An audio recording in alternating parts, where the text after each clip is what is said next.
w'Imana Dominika ya kabiri yo mu Karema. Kuri uyu munsi w'Imana turumva mu ijambo ryayo ingene Imana yaragariye Aburahamu kuzoba sekuru w'ibihugu byinshi abantu benshi, hanyuma Imana iramugendera ngo yemere ko izoshitsa isezerano ryayo. Mu nkuru nziza nabo ni Yesu adugana abatumwa babiri batatu ku musozi mwirana w'itabo Petero, Yakobo na Yohani, maze agaheza akihindura imbere yabo kugira ngo abamara ubwoba bw'umusaraba bari bamaze kubabwira abereka ubumirahazwa bwiwe kandi ubwo bumirahazwa aribwo bazoronka mu ijuru. Ngo umumarayika yaravugiye mu gice agira ati, uyu ni umwana wanje nkunda cane naturesheje, mumwumve. Twaje kumva ijambo ry'Imana ngo ridukize riheze ritwungire ubumwe n'Imana. Uyu munsi mu nyigisho tuzakumva ijambo ry'umwepiskopi mukuru wacu wa Bujumbura yateguye kugira ngo twitegure kuzohimbaza neza ya ndwi yahariwe urukundo rugusabikanya. Nta yindi nyigisho iza kubaho atari iryo jambo ry'umwepiskopi. Nico bugufi rero twegera Imana ikirugo cayo dutyorore no guhimbaza ibikadutse twiteguye neza.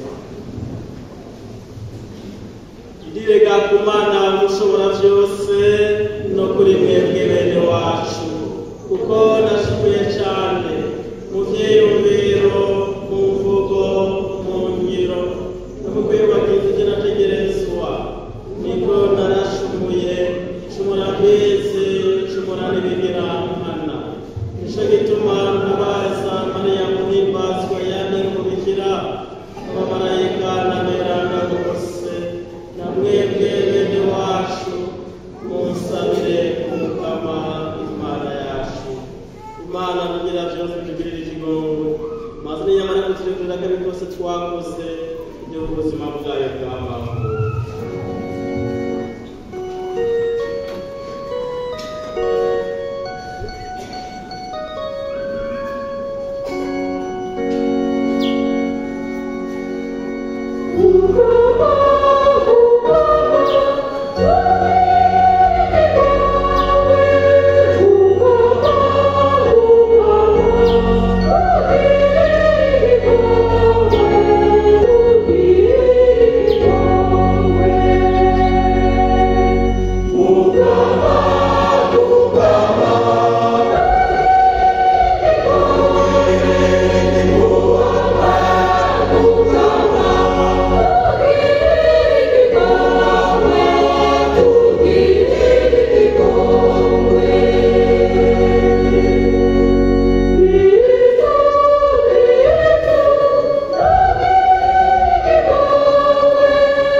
Ibyo dusoma igitabo c'Amamuko. Umunsi umwe Mukama yabonekeye Iburahimu amujana hanze amubwira ati, tereza amaso ku ijuru uheze uharurire zirya nyenyeri niwabona ubishobora. Yongera ati, abana uzovyara bazongana na zirya nyenyeri. Iburahimu aca yizigura ijambo ry'Umukama, nawe arabimushimira. Umukama yongera amubwira ati, ni jewe Umukama nagukuye muri Uri mu ntara y'Abakaludeyani ngo ndakugabire iki gihugu. Iburahimu yishura ati, Mukama Mana yanje, none nomenyeshwa n'iki ko nzokironka? Umukama ati, genda uzanire ishashi y'imyaka 3, impene y'imyaka 3, imfizi y'intama y'imyaka 3, intungura imwe n'umusu w'inuma. Iburahimu amuzanira ivyo bikoko vyose, abihimbaguramwo kubiri, igihimba kimwe kimwe agitumberanya n'ikindi, ariko za nyoni ntiyazihimbagura. Ibisiga bigira ngo vyahuke za nyama, Iburahimu aravyamira.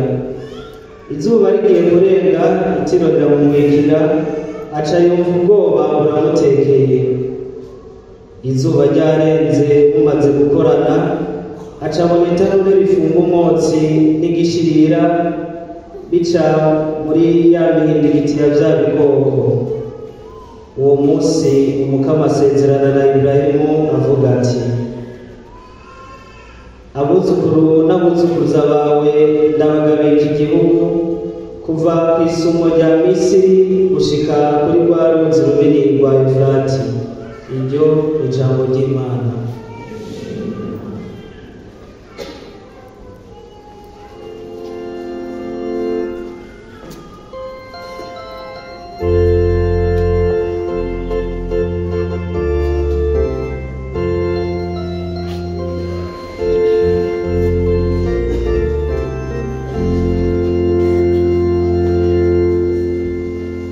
Oh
n'ubutumwa Pawulo yandikiye Abanyafilipi.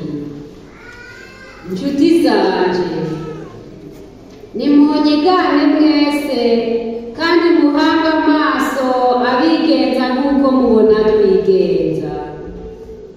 Erega nk'uko nabibabwiye kenshi ngasubira kubibabarira n'amarira uyu munsi, benshi bigenza nk'abasi b'umusaraba wa Kristo. Amaherezo yabo ni ugutakara, imana yabo ni inda yabo, ikibamenahaza ni ukwikura k'ubupfasoni, nta kindi bitwararika atari iby'isi. Tweho iwacu ni mu ijuru, niho turoreranye igishika umukama Yesu Kristo azoza nk'umukiza akanagura imibiri yacu kugira ngo ayishushanye n'umubiri wiwe w'ubunenahazwa nk'uko afise ububasha burambutse bwo kwigandurira byose. None rero bene wacu nkunda cyane kandi nifuza gusubira kubona, mwebwe gahimbare kanje n'impera yanje, nimugumye umutima gutyo nyene mu mukama bakunzi banje. Iryo ni ijambo ry'Imana.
haza igicu kirabatwikira, nabo ubwoba burabatekera hano kibatwikiriye.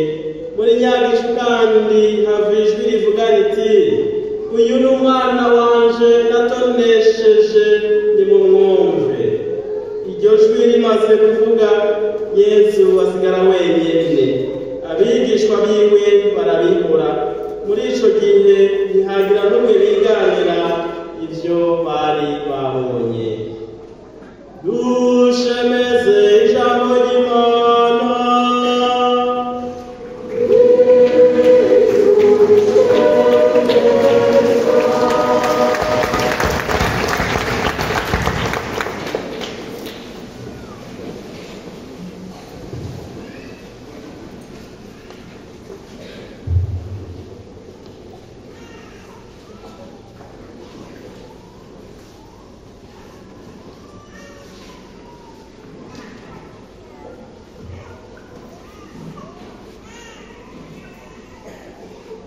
Nk'uko nabibabwiye kuva mu ntango y'imvukagirana ya misa, uyu munsi inyigisho tubashikiriza niyateguwe n'umwungere mukuru wa diyoseze nkuru ya Bujumbura kuri iyi Dominika ya kabiri y'Ikarema, mu mwiteguro w'indwi y'urukundo n'ugusabikanya.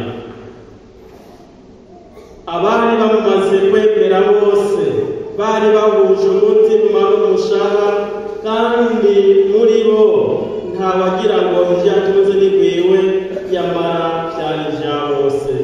Vyakozwe n'abatumwa kigabane ca 4 umurongo wa 32. Basaserdoti b'umukama bihebeye Imana mwese, bakristu barayikeye umuryango w'Imana. Nimusangwe amahoro ya Kristu, umwami n'umukiza wacu. Ndabashikirije inyigisho muri kino gihe ntumbereye kubibutsa ko shagirisha y'urukundo n'ugusabikanya kiri mu kugera, kugira ngo mube murashitegurira hakiri kare. Mu nkundire ariko banza ndabashimire kugeneye mwama mwitangira ico gikorwa ku buryo buri mwaka mwama mwateye imbere no mu mashikano baboneka tugenera za Caritas ku rwego rwa Ekleziya y'igihugu no ku zindi nzego zo muri diyoseze nkuru yacu. Nimubishimirwe umwe wese kuco yatanze kivuye ku kwemera no ku rukundo afitiye Imana n'abo yiremeye.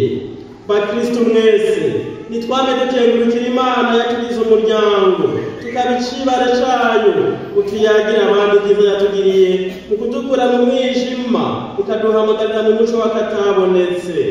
Niyo itwegeranya n'ijambo ryayo ikatugenera kuzosangira nayo ubuninahazwa, tubone kwirinda kumata ku vy'isi, twamizeriho agatima kacu ku vyiza bisumbirije twemerewe mw'ijuru. N'uyu munsi rero ukundira iryo jambo ry'Imana rituje imbere mu kuduha umwizero w'ubuzima bw'ubuninahazwa twimirije no mu kudufasha kwitwararika gusangira neza ivy'Imana iduha.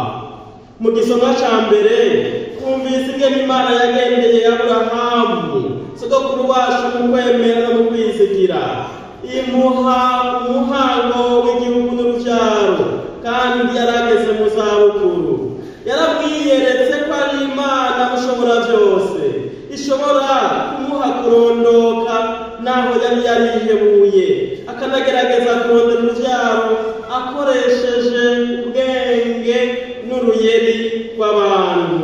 Aho Imana yamubonekera yaciye imwemerera igihugu n'uruvyaro, nivyo vyoshobora guha Aburahamu umwizero ko ubuzima bugiye guhinduka. Kukaba nkako ku myaka yari afise we n'umugore wiwe kuronka igihugu atagira uruvyaro nta nsiguro vyari kugira mu gihe atawotoranya ico gihugu, kubera ukwemera Aburahamu yari afise. Ibitashoboka mu maso y'abantu byarashobotse kubw'ububasha bw'Imana. Itunga rya mbere kuri Aburahamu kwabaye uko kwemera Imana. Ukwemera Imana n'itunga burya rihambaye. Dufatiye mu buzima bwa Aburahamu rero duciye twumva kandi k'umwizero udatetereza, nk'uko mbere inyigisho y'iyubire y'Ekleziya ibitwibutsa. Nk'uko twavyumvise mu gisomwa, kugira ngo Imana yerekeye Aburahamu kutayaga amasiga yamusavye gutegura ishikanwa. Itanure rifumba umwotsi n'igishirira vyaciye muri ya mihingiti ya vya bikoko ni ikimenyetso c'Imana yamanutse igatongora iyo mperezwa, igasubira kwemeza ko wa muhango yari yamuhaye urangutse ngo abuzukuru n'abuzukuruza bawe ndabagabiye iki gihugu kuva ku isumo rya Misiri gushika kuri rwa ruzi runini rwa Efurati. Mu kumubwira ivyo, Imana imusezeraniye ko atawuzomwamuka ko ngo abure ahatika umusaya, kandi ko imuhaye igihugu cagutse. Aha rero niho tubwirijwe guca dutahura ku mugambi w'Imana ari uko atanumwe yobura haba ngo abe nk'umwana wo mw'ibarabara. Iyo twitegereje ingene abantu babayeho twokwibaza tuti mbega none isi yahavuye yaga gushikaho hari abatagira aho bakika umusaya, hari abo kwikurayo ngo naho mw'ibarabara ni kw'isi, ariko ko bari ukwigirisha. Inyishu y'ukuri turayizi, ahakuru biva ku kwigungirako, namwe murabibona.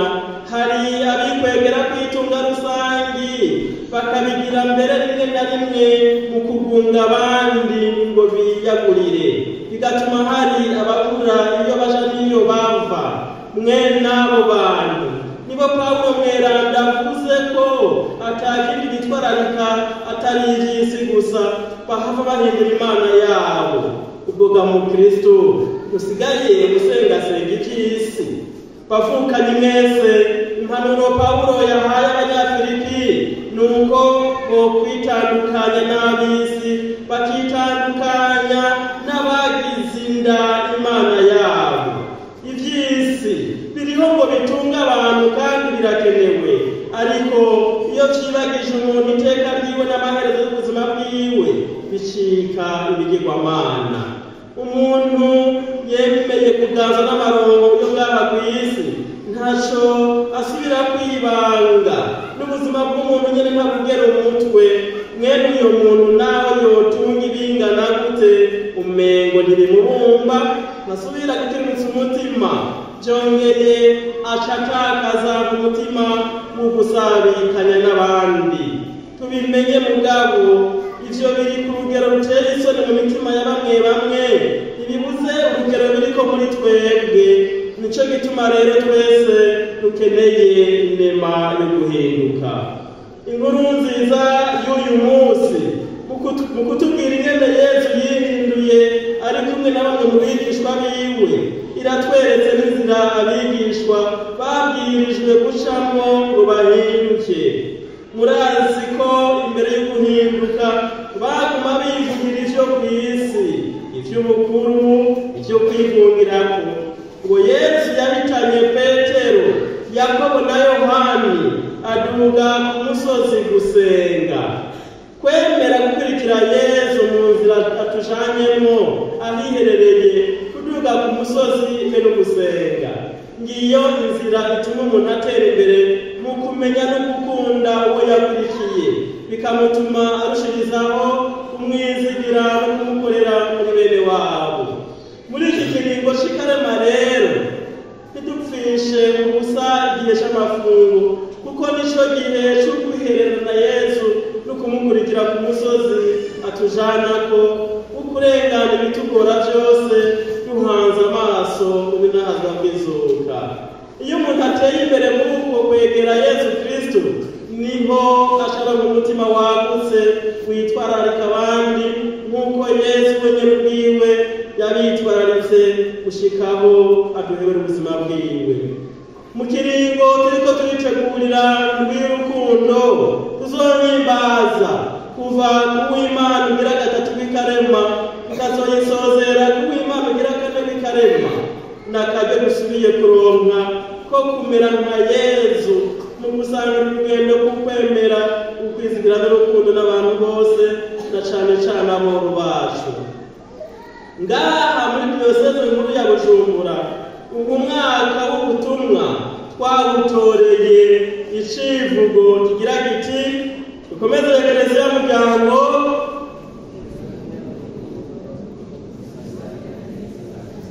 dukomeze Ekleziya Muryango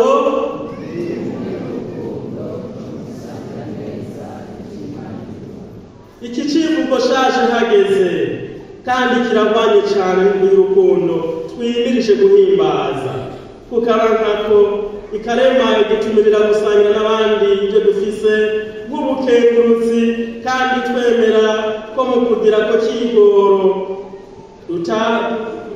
tuhakura imihezagiro y'Imana nitworeka gusubira kubakengurukira kukuntu mu myaka iheze na cyane cyane mu mwaka uheze mwitabiriye akamo twabateye mugatanga mu byo mufise ku rugero rushimishije cyane byatweretse ko umutima w'urukundo wari gutanga kandi ko mu bufise iki civugo cyacu rero cyaje kutwibutsa iyo ntumbero y'ubuzima mu kugira mu gihe tuzi ko hari abasiganya abandi cyangwa bakigira abasinda bibazwa ntukagereranye mu gutanga ngo nuko mugenzi wawe atanze duke kuko umuntu wese atanga uko angana mbe usanga Imana yaguhaye byinshi none woshima kuri kwaka kugira ngo nawe utange bike ntukayimanuze bavandimwe nitubimenye umuryango wose ubakwa na benewo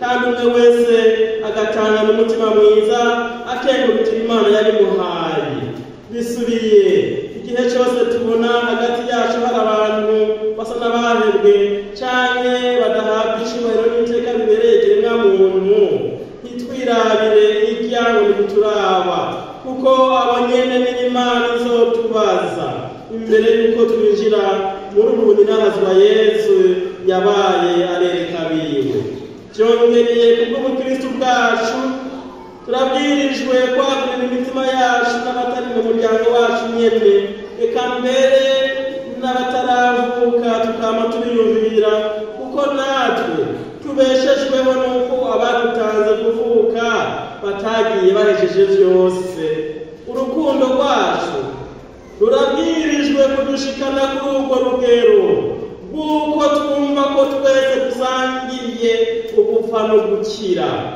ababayeho abariho ubu n'abazovuka nivyo umuvyeyi Papa Francisco atwigisha igihe adusaba kwitwararika gukorera no kubungabunga isi nk'inzu rusangi bavukanye rusange y'umuryango diyoseze nkuru yacu ya Bujumbura nk'uko yama iduteye akamo twese uyu mwaka turushirizeho kwerekana umutima wo gusangira n'abandi ivy'Imana iduha nk'uko mubizi ibyo dutanga mu y'urukundo biragirira akamaro kanini aboro n'abagwayi bacu n'ahatari bose kandi biradufasha kugarukira ku bantu baba bahuye n'ibyago bivuye ku mvo nyinshi ubuho murabona ko hajemo n'impunzi nyinshi intererano yacu rero iguma ikenewe kandi tuguma tubona byinshi aboro bacu bakeneye mu bijanye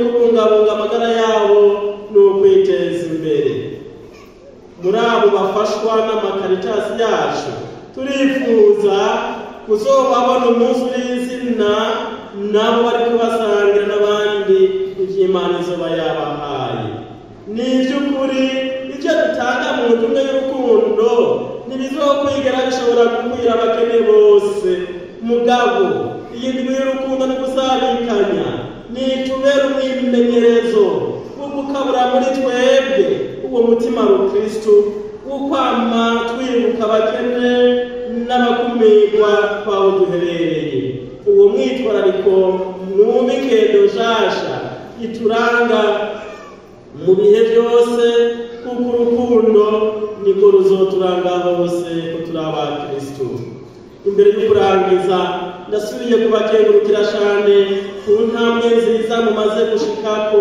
mboneyeho gusubira kubatumira mwese abasaseredoti abihebeye Imana abakristo baragike kurushirizaho mu kwitabira y'urukundo twimirije mu intambwe tugeze ko ntisubira inyuma n'ubutumire nifuza ko atanumwe gutoshikira kuko nta udafise ico ryoshikamira Imana mu gukenguruka. Twame twibuka ko na wa mupfakazi wo mu nkuru nziza yashimiwe rwose kandi yatanze impisha ntikize. Udusenge tubiri kuko mu maso y'Imana igihambaye ari ugutanga ibivuye ku mutima kandi udaheza ubwirizwa gusa. Ndangije ndabifuriza mwese kubandanya mugira ikarema nziza kugira ngo muzohimbaza neza Pasika y'Umukama. Imana nibandanye bamwizagirira mwese, maze Bikira Mariyamu umuvyeyi yemeye gusabika ya misi yose ivyiza yahawe n'Imana adufashe twese gutera intambwe mu rukundo rutuma dusangira neza ivy'Imana iduha. Bigiriwe Bujumbura igenekerezo rya 10 Ruhuhuma 2025, Gervasi Bashimiye ubusa, umwungere mukuru wa Diyoseze nkuru ya Bujumbura.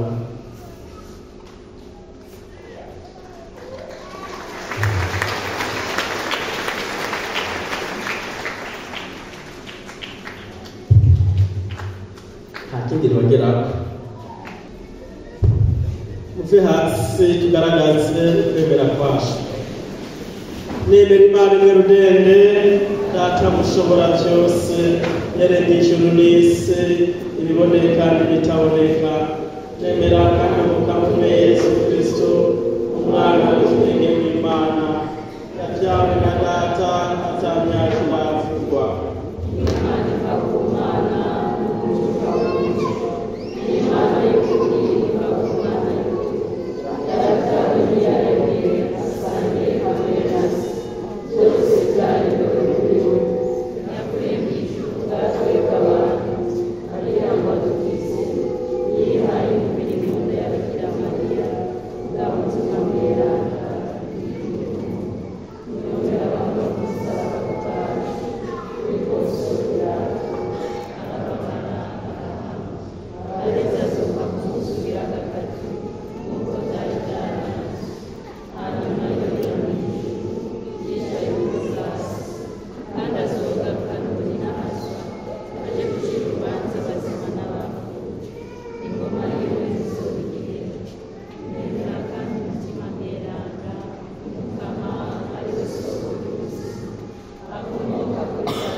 Dusabe bene wacu n'impunzi dushire hamwe twese tutakambira Umukama atabaza abantu bose amahoro ku isi kandi azobaronsa ubuhigwe mu ijuru.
Mukama Mana yacu turasabiye Eklezia Gatolika, ezagira Papa Francisco, abepiskopi, abasaserdoti n'abo bose babunganira, bakomereza kwemera bashobore kuyobora neza igihugu cyawe washinze. Turabigusabye Mukama.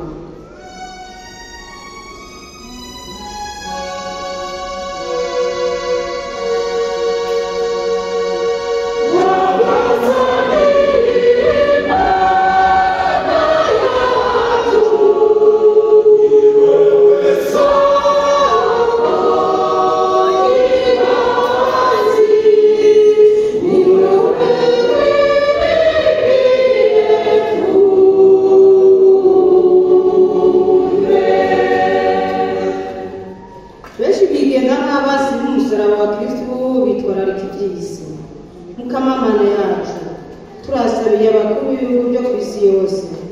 Turasabiye by'umwihariko ab'igihugu cyacu cy'u Burundi bafashe Mukama bakunda bene igihugu bajejwe baca imbere mu migambi itandukanye iteza imbere igihugu.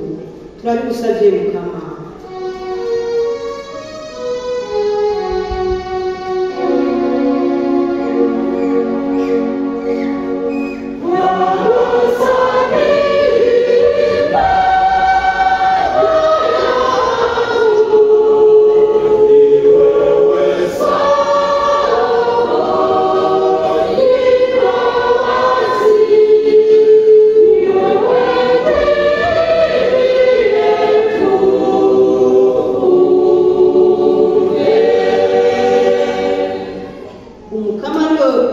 Umukama niwe rwanje niwe rukiriyo rwanje. Mukama Mana yacu, turasabiye abari mu ngorane, aboro, abashonje, imfubyi, abadafise akazi, abapfunzwe, abagwaye, inyakamwe n'abo bose bihebuye, babere Mukama umuco mu buzima. Turabigusabye Mukama.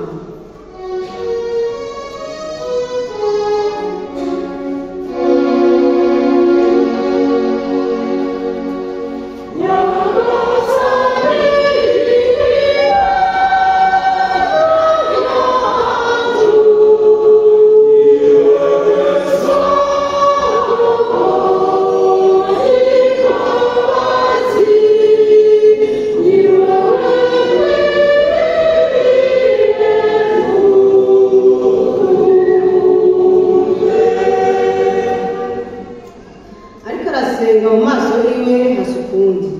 Mukama Mana yacu, natwe turi ngaha turaje turinahaza mu ngoro yawe, turagusaba inema yo gusenga mu kuri no mu mutima. Ese igisabisho cacu coduhindura tugasa nawe.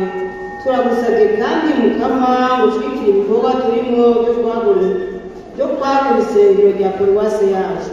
Turabigusabye Mukama.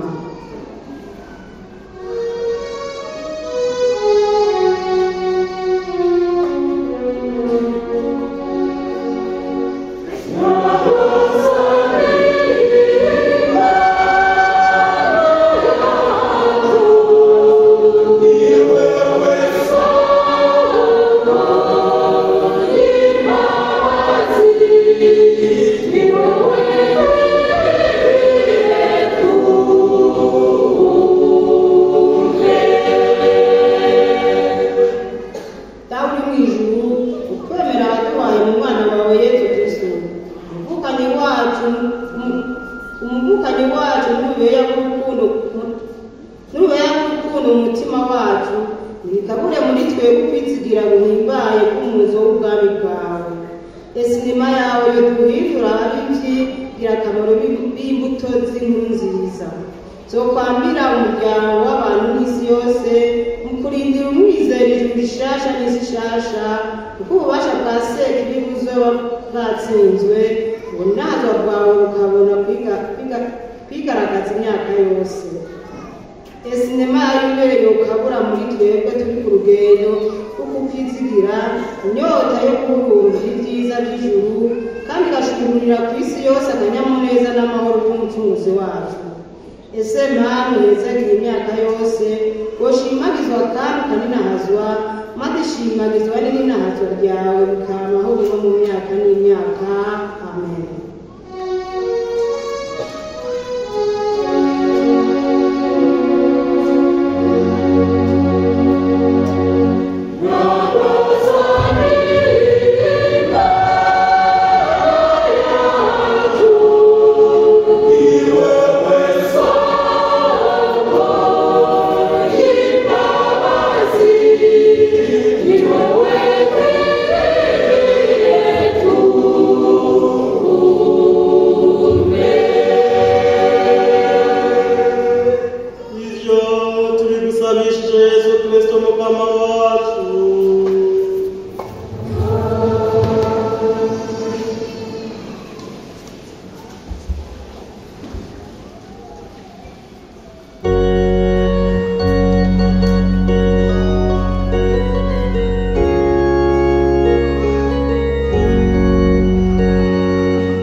dusabe mukama turakuzanje iyi mperezwa n'idusukura ibicumuro byacu maze yitagatifuze imibiri n'imitima y'abasavyi bawe kugira ngo dushobore guhimbaza amabanga ya pasika nk'uko bikwiye tubigusabishije Yezu Kristo umukama wacu. Orane umukama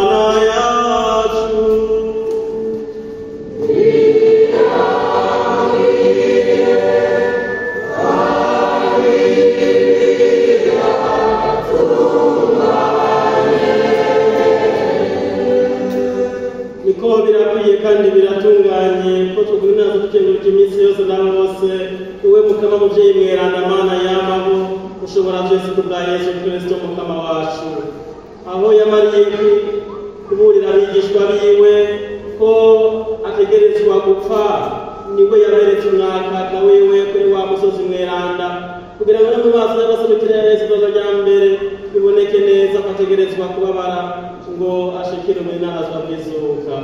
Nico gituma hamwe n'inteko zo mw'ijuru tudahengeshanya kuninahaza hano kwese ukwama dushemeza inganje yawe tuvuga duti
mana nzima niwe bweranda nyabwo, niwe wewe ubweranda bwose bukomokako.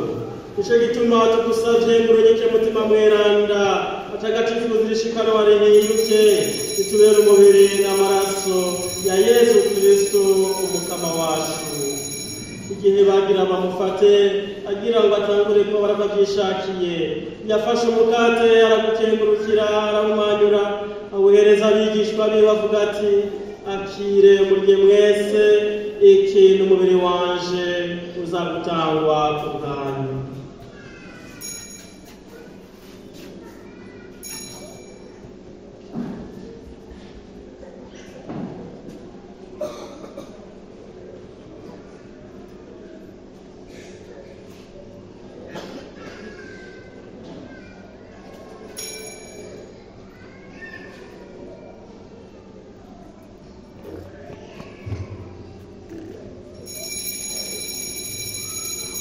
Bamaze gufungura agira kwa kundi afata ikarisi yongera gukenguruka ayihereza abigishwa be bavuga ati, akire munywe mwese, iyi ni ikarisi y'amaraso yanje, amaraso y'isezerano kandi rizokwamaho azaguseswa ku bwanyu no ku bwa benshi abakize ibicumuro, ivyo murabigire mu nyibuka.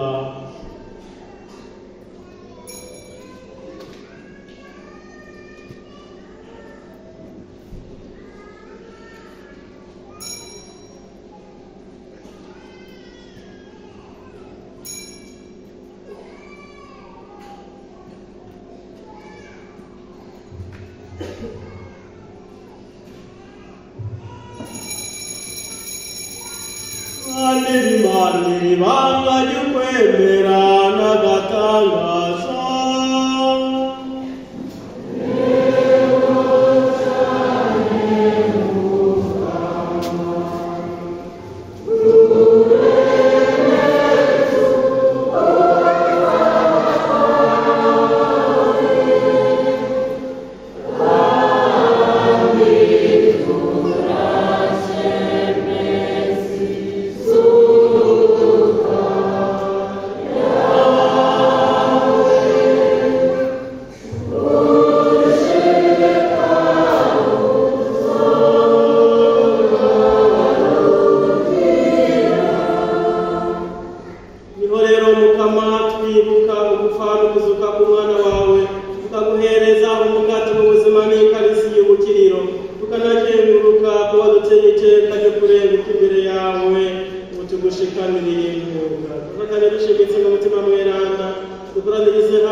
Yesu Kristo umukama wacu.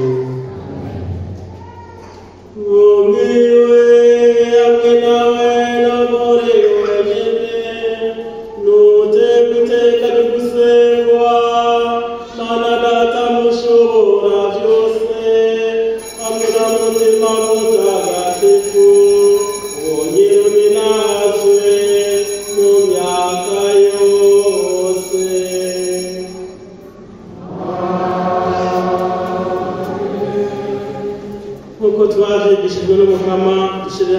dusenge tuvuga duti dawe wa twese uri mu ijuru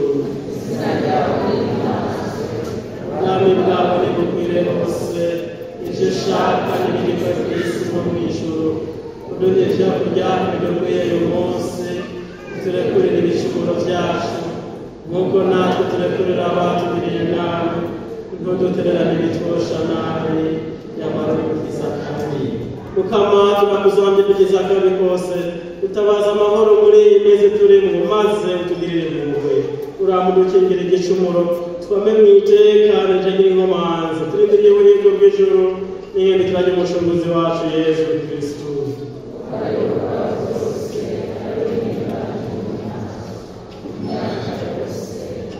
mukama yesu kristo wabwiye abatumwa bawe uti ndabasigaranye amahoro ndabahaye amahoro yanje nurabe ibicumuro byacu uraba nyabona ukwemera kwe kureziya yawe uyitabaza amahoro n'ubumwe maze ishaka ryawe riranguke wewe rero zema ni wowe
mba mushobora kuririmba uko ata gitari cavuze atananga yavuze bya bitari bimaze iki mw'isenge. Tusabe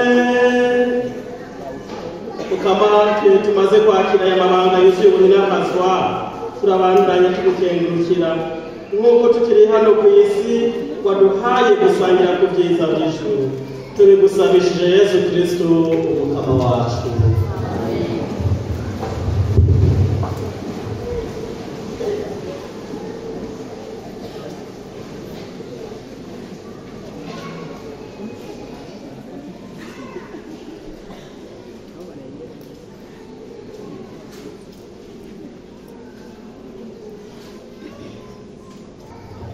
hasi turamuheza kugira ngo Imana nimurane umukama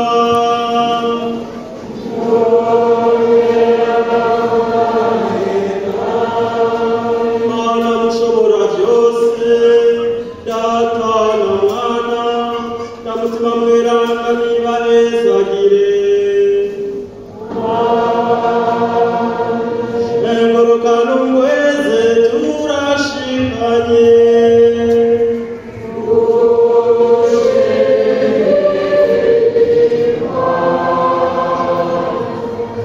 Ugire umunsi w'Imana mwiza.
Turakurikirana duhagarikire